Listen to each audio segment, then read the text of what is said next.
بزرگوں اور بھائیوں، جس آیت کریمہ کی تلاوت کی گئی ہے، اس آیت میں اللہ تبارک و تعالی نے حکم دیا ہے کہ کھلی ہوئی اور چھپی ہوئی گناہ کو، برائی کو چھوڑ دو، وَذَرُوا ظَاهِرَ الْإِثْمِ وَبَاطِنَهُ، ہر ایسے گناہ کو چھوڑ دو کہ جس گناہ کو تم اعلانیہ طور پر کرتے ہو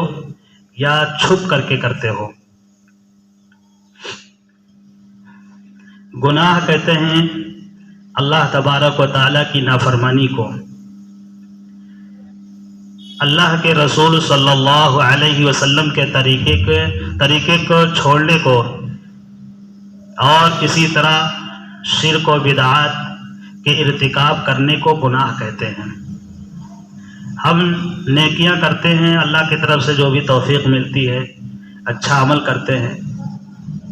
لیکن گناہ کرنے کی وجہ سے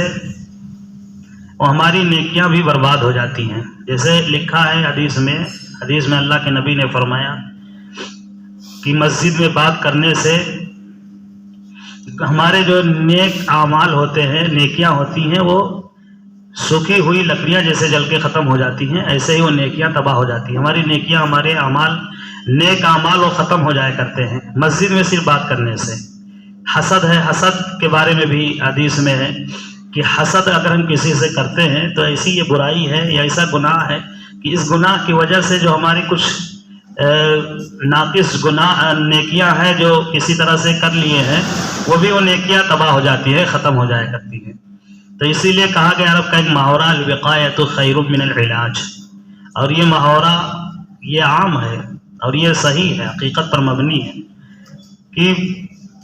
علاج سے زیادہ پرہیزی ضروری ہے۔ یہ ڈاکٹروں کی بھی اصطلاح ہے کہ علاج سے زیادہ پرہیزی کی ضرورت ہے۔ انسان پرہیز کرے تو وہ علاج سے زیادہ جو ہے صحیح کام کر رہا ہے وہ، اور بہت علاج کر لیں، بہت ہائی فائی علاج ہو لیکن پرہیزی نہ ہو تو اس سے کوئی خاص فائدہ نہیں ہوگا۔ اسی طرح اگر ہم بہت کچھ کریں، بہت اچھا عمل کریں، بہت نیکیاں کریں، بہت عبادت کریں، بہت ذکر و اذکار کریں، وظائف کریں، تلاوت کریں، لیکن پرہیزی نہ ہو، یعنی گناہ بھی دھڑلے سے کرتے رہیں، جتنے بھی گناہ ہیں، نافرمانیاں ہیں، معصیات ہیں، ان کا ارتکاب کرتے رہیں، تو ان گناہوں کی وجہ سے ہمیں کوئی خاص فائدہ ہونے والا نہیں ان نیکیوں سے، بلکہ وہ نیکیاں ہی ضائع ہوتی جاتی ہیں۔ اس لیے گناہ کے تعلق سے ہمیں بہت زیادہ محتاط ہونے کی ضرورت ہے، کیونکہ آج کے وقت میں ہر انسان سے بھول چوک ہوتی رہتی ہے، ہر قدم پہ کچھ نہ کچھ گناہ ہوتا رہتا ہے۔ گناہ ہو جائے لیکن گناہ پہ باقی رہنا، گناہ کو باقی رکھنا، یہ بہت اہم ہے۔ ہم گناہ اگر ہم سے ہو گیا ہے تو اس کے لیے آپشن ہے، راستہ ہے کہ ہم اس گناہ پر ندامت کے آنسو گرا لیں، اللہ سے سچے دل سے معافی مانگ لیں، استغفار کر لیں، توبہ کر لیں، اور اس گناہ کو چھوڑ دیں۔ یہ اصل چیز ہے، یہ نہیں کہ دوبارہ پھر اس گناہ کے کرنے کا دل میں ارادہ ہو، خیال ہو، خواہش ہو، بلکہ اللہ سے مضبوط عہد کر لیں کہ اللہ اب اس گناہ کو نہیں کریں گے، جو گناہ ہو گیا اللہ معاف فرما دیجئے۔ اللہ معاف فرمانے والے ہیں۔ خود اللہ تبارک و تعالیٰ نے اعلان کیا ہے کہ میرے بندو، میرے گنہگار بندو، مجھ سے توبہ کرو گے، گناہوں سے معافی مانگ لو گے تو میں تمہارے گناہ کو معاف کر دوں گا۔ اور حدیث میں اللہ کے نبی صلی اللہ علیہ وسلم نے صاف اعلان کیا گنہگاروں کے تعلق سے کہ جو گنہگار سچے دل سے اللہ سے توبہ کر لیتا ہے، معافی مانگ لیتا ہے، اس کے گناہ صاف کر دیے جاتے ہیں۔ ایسا نہیں کہ صرف جو ہے اللہ نے معاف کر دیا کہ اس پر کوئی جو ہے سزا نہیں ہوگی اور وہ گناہ باقی ہے بعد میں دکھلانے کے لیے، بتلانے کے لیے، بالکل صاف ہی کر دیا جاتا ہے، بالکل وائٹ کر دیا جاتا ہے اس گنہگار کو۔ التائب من الذنب کمن لا ذنب لہ، یہ مشہور حدیث اللہ کے نبی صلی اللہ علیہ وسلم نے فرمایا کہ گناہوں سے توبہ کرنے والا گنہگار ایسے ہو جاتا ہے گویا کہ اس نے کوئی گناہ کیا ہی نہیں، یعنی اس سے گویا کہ جیسے پہلے گناہ نہیں کیا تھا، اس سے پہلے جیسے تھا ویسے ہو جاتا ہے۔ التائب من الذنب کمن لا ذنب لہ۔ یہ شیطان خوش ہوتا ہے ہمارے ایک عمل پہ، دو عمل پہ خوش ہوتا ہے اور ایک عمل پہ بہت زبردست طریقے سے ناخوش ہوتا ہے، بلکہ روتا ہے، حدیث میں، روایت میں ہے۔ تو وہ عمل، جس عمل پہ شیطان کو بہت ہی زیادہ خوشی ہوتی ہے، وہ پہلا عمل جب انسان، جو چھوٹے چھوٹے معصوم بچے ہوتے ہیں، جب پڑھنے کے لیے مدرسے میں آ جاتے ہیں، مکتب میں آ جاتے ہیں اور پڑھنا شروع کر دیتے ہیں، اور اللہ رسول اللہ کا نام لینا شروع کر دیتے ہیں، قرآن اور حدیث اور شریعت اور فقہ جاننے کا ان کا ارادہ ہوتا ہے، تو اس سے بڑی جو ہے دقت ہوتی ہے شیطان کو۔ لیکن اگر وہی بچے جو ہے کسی طرح سے شیطان کے بہکاوے سے ورغلانے سے چھوڑ دیتے ہیں، پڑھائی سے دور ہو جاتے ہیں اور چھوڑ کر کے کسی اور کام میں لگ جاتے ہیں، تو یہ بچوں کا پڑھائی کو چھوڑ دینا، نہ پڑھنا بچوں کا، یہ شیطان کو سب سے زیادہ خوشی دلاتا ہے، سب سے زیادہ شیطان کو خوشی ہوتا ہے، خوشی ہوتی ہے، یہاں تک کہ لکھا ہے کہ شیطان اچھلتا ہے، کودتا ہے، اسے خوشی کے موقع پر کوئی جشن مناتا ہے اور ناچتا کودتا ہے، اسی طرح شیطان یہ عمل کرتا ہے۔ اور دوسرا جو عمل ہے کہ جس کی وجہ سے شیطان کو سب سے زیادہ خوشی ہوتی، میاں بیوی اچھے خاصی زندگی گزار رہے ہیں، خوشگوار میاں بیوی کی زندگی گزر رہی ہے، گھر میں پرسکون ماحول ہے، بچے ٹھیک ٹھاک سے ہیں، لیکن کسی طرح سے دونوں کے درمیان میں جھگڑا ہو جاتا ہے، انمن ہو جاتا ہے، یہاں تک کہ بات طلاق تک آ جاتی ہے، اور میاں بیوی میں طلاق ہو جاتی ہے، جدائیگی ہو جاتی ہے، اس طرح سے پورا تانا بانا بکھر جاتا ہے۔ میاں بیوی کا جو ایک خوشگوار ماحول تھا گھر میں، وہ خوشگوار ماحول غم اور بے سکونی کے ماحول میں بدل جاتا ہے، اور گھر میں عجیب طرح کا ماحول ہو جاتا ہے، بچے بکھر جاتے ہیں اور ٹینشن میں رہتے ہیں، اس طرح سے دو خاندانوں پر اثر جاتا ہے میاں بیوی کی جدائیگی کا، طلاق کا۔ تو میاں بیوی کے درمیان میں طلاق ہو جاتی ہے تو اس سے شیطان کو بہت ہی زیادہ خوشی ہوتی ہے۔ روایت میں ہے کہ اس موقع پر بھی شیطان جشن مناتا ہے اور اچھلتا کودتا ہے جب میاں بیوی میں جھگڑا ہو جاتا ہے، طلاق ہو جاتی ہے۔ اور ایک عمل ایسا ہے کہ جس عمل پہ شیطان کو خوشی نہیں ہوتی ہے بلکہ غمی ہوتی ہے، اور شیطان بہت ہی زیادہ روتا ہے، چیختا ہے، چلاتا ہے، وہ یہی عمل ہے کہ انسان سے بھول چوک ہو گئی، خطا ہو گئی، گناہ ہو گیا، غلط قدم اٹھ گئے، گناہ ہو گیا، پھر انسان کو لگا کہ ہم سے غلطی ہو گئی ہے اور اس غلطی کو چھوڑنے کا تہیا کر لیا، عزم کر لیا، اللہ سے عہد کیا اور اللہ کے سامنے ندامت کے آنسو گرا کر کے اللہ سے سچے دل سے معافی مانگ لیا، توبہ کر لیا،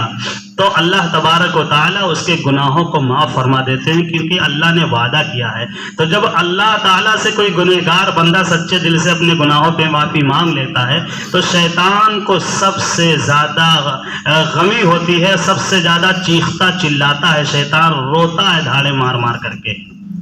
وہ اس وجہ سے کہ کسی طرح سے شیطان نے آگے پیچھے لگ کر کے بہکایا تھا اور غلایا تھا اور گناہ میں ملوث کیا تھا، لیکن گنہگار بندہ وہ اپنے اس گناہ پر ندامت کے آنسو گرا لیا، اللہ سے معافی مانگ لیا، تو اس کی محنت، اس کا کیا کرایا، اس کا جو کچھ اس نے محنت کر کے کیا تھا اور گناہ میں مبتلا کیا تھا، اس کی محنت برباد ہو جاتی ہے، ضائع ہو جاتی ہے۔ اس وجہ سے شیطان بہت زیادہ روتا اور چیختا چلاتا ہے، اور شیطان وہ اللہ کے سامنے عرش پہ ہی قسم کھا کر کے کہا تھا جس وقت اللہ تبارک و تعالیٰ نے شیطان کو دھتکار دیا تھا اور شیطان نے اللہ تبارک و تعالیٰ کی نافرمانی کی تھی اور اس کو دھتکار دیا گیا تھا، تکبر کیا تھا، گھمنڈ کیا تھا، مغروریت کی وجہ سے اس کو بھگایا گیا تھا، اس موقع پر اس نے قسم کھا کر کے کہا ثم لأقعدن لهم صراطك المستقیم، میں جو سیدھا راستہ ہے آپ کے بندوں کے سیدھے راستے پر بیٹھوں گا ضرور، بہکانے کے لیے، ورغلانے کے لیے۔ سیدھا راستہ صراط مستقیم کا جو راستہ ہوگا وہ اتنا آسان نہیں ہوگا کہ اس راستے پر چلتے ہوئے چلے جائیں، اللہ تک پہنچ جائے، جنت تک پہنچ جائیں، بلکہ اس صراط مستقیم پر جب کوئی چلنے کا ارادہ کرے گا اور چلنے لگے گا تو بہکانے والے بہکائیں گے، ورغلانے والے ورغلائیں گے، طرح طرح کی سازشیں ہوگی اور طرح طرح کی خواہشات اور طرح طرح کی شبہات اور تمام طرح کی برائیاں سامنے آئیں گی، جس کی وجہ سے صراط مستقیم پر چلتے ہوئے اللہ تک پہنچنا اتنا آسان نہیں ہوگا۔ لأقعدن لهم صراطك المستقیم، آپ کے بندوں کے جو سیدھے راستہ ہوگا اس سیدھے راستے پر میں ضرور بیٹھوں گا۔ پھر آگے اس نے کہا تھا ثم لآتینہم من بین ایدیہم ومن خلفہم وعن ایمانہم وعن شمائلہم ولا تجد اکثرہم شاکرین، کہ میں آپ کے بندوں کے آگے پیچھے دائیں بائیں آؤں گا، آگے بھی آؤں گا، پیچھے بھی آؤں گا، دائیں بھی آؤں گا، بائیں، یعنی ہر طرف سے ورغلاؤں گا، ہر طرف سے بہکاؤں گا۔ ثم لا تجد اکثرہم شاکرین، آپ دیکھیں گے آپ کے بندے اکثر بہک جائیں گے، ہمارے بہکاوے سے، ہمارے ورغلانے سے اور ہمارے اپنے طرف کھینچنے سے اکثر آپ کے جو بندے ہوں گے وہ بہک جائیں گے۔ اللہ تبارک و تعالیٰ نے فرمایا ان عبادی لیس لک علیہم سلطان،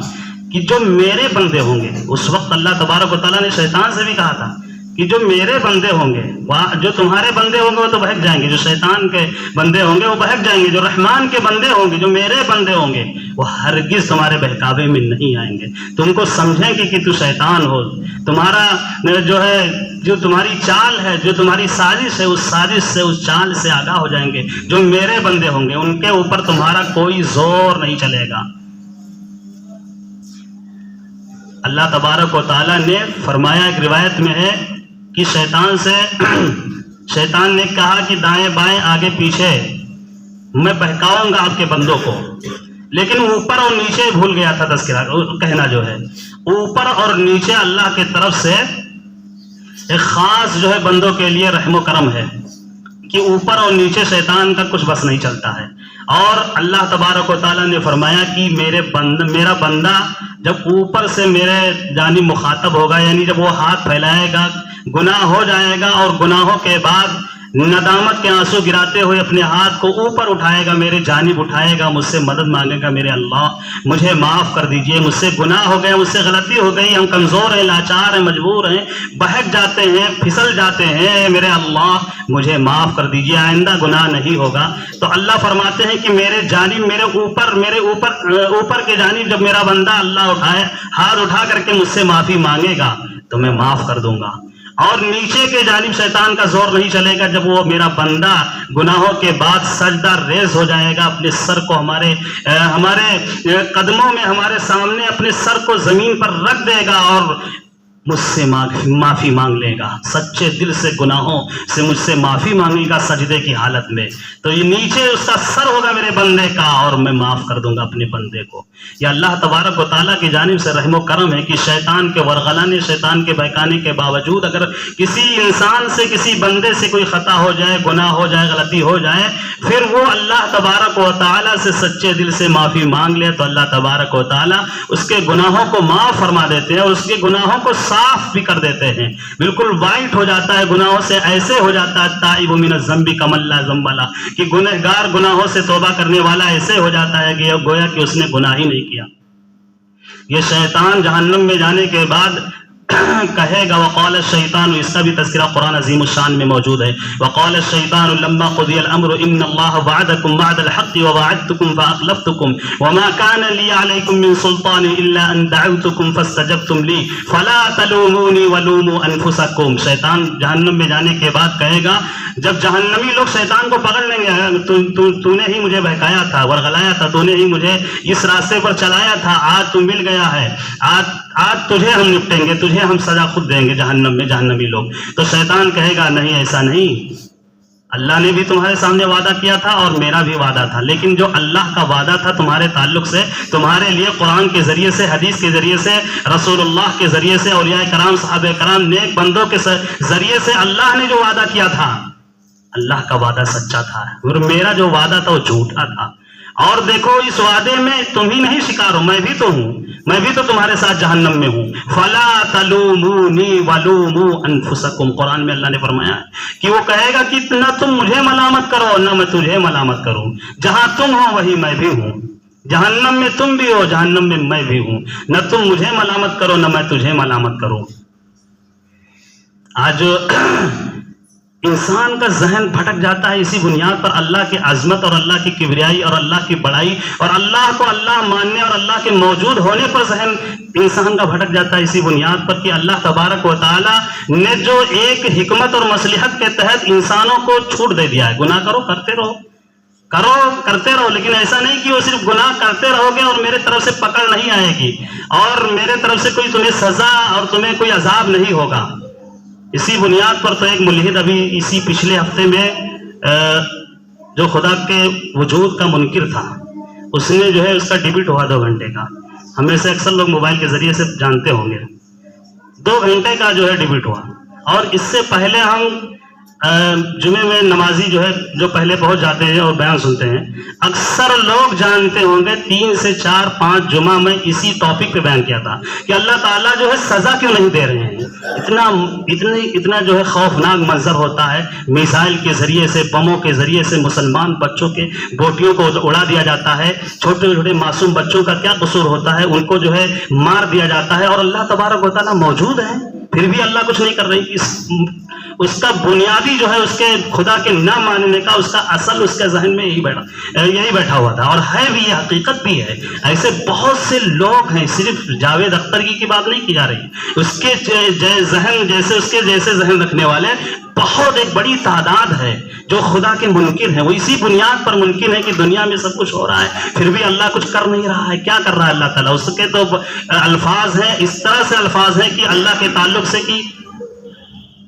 پینٹ ہاؤس میں اللہ بیٹھا ہوا ہے، مزہ لے رہا ہے کہ دنیا میں سب کچھ ہو رہا ہے. والی بال کی طرح کوئی اس کو مار رہا ہے، کوئی اس کو مار رہا ہے، کوئی جبر ہے کمزور کو ستا رہا ہے اور کچھ نہیں اللہ کر رہا ہے. الیاذ باللہ، استغفر اللہ. یہ اللہ کے تعلق سے نہ جاننے اور اللہ کی عظمتوں کی وریائی ذہن میں نہ ہونے کی بنیاد پر یہ ذہن میں یہ پیدا ہوتا ہے کہ اللہ موجود ہی نہیں ہے. اللہ تبارک و تعالیٰ نے تو کلیئر کر دیا ہے اور بتا دیا ہے کہ دنیا میں انما یؤخرہم لیوم تشخص فیہ الابصار، دنیا کے اندر ہم جو بھیجے ہیں وہ تمہیں اختیار دیے ہیں، تمہیں ہم اختیار دیے ہیں. تم چاہو تو نیکی کے راستے پر چلو اور تم چاہو تو بدی کے راستے پر چلو. اور دنیا میں ہم کچھ نہیں کریں گے، کچھ گناہوں کا بدلہ تو تمہیں مکافات عمل کے طور پر دنیا میں مل جائے گا، لیکن اس کے لیے فما یکذبک بعد بالدین، سورۃ الدین میں اللہ تبارک و تعالیٰ نے فرمایا ہے کہ یہ دنیا کے اندر تم جرائم دیکھ رہے ہو، جو جبر ہے، جو مضبوط ہے، جو طاقتور ہے، کمزوروں پر ظلم ڈھا رہا ہے، کمزوروں پر ستم ڈھا رہا ہے، مار رہا ہے، کاٹ رہا ہے، پریشان کر رہا ہے، اور پھر بھی تم کہتے ہو کہ آخرت نہ ہو، پھر بھی کہتے ہو کہ میدان محشر نہ سجے، پھر بھی تم ذہن رکھتے ہو کہ اللہ کے ہاں ایک ترازو اور انصاف کا ترازو نہ قائم کیا جائے.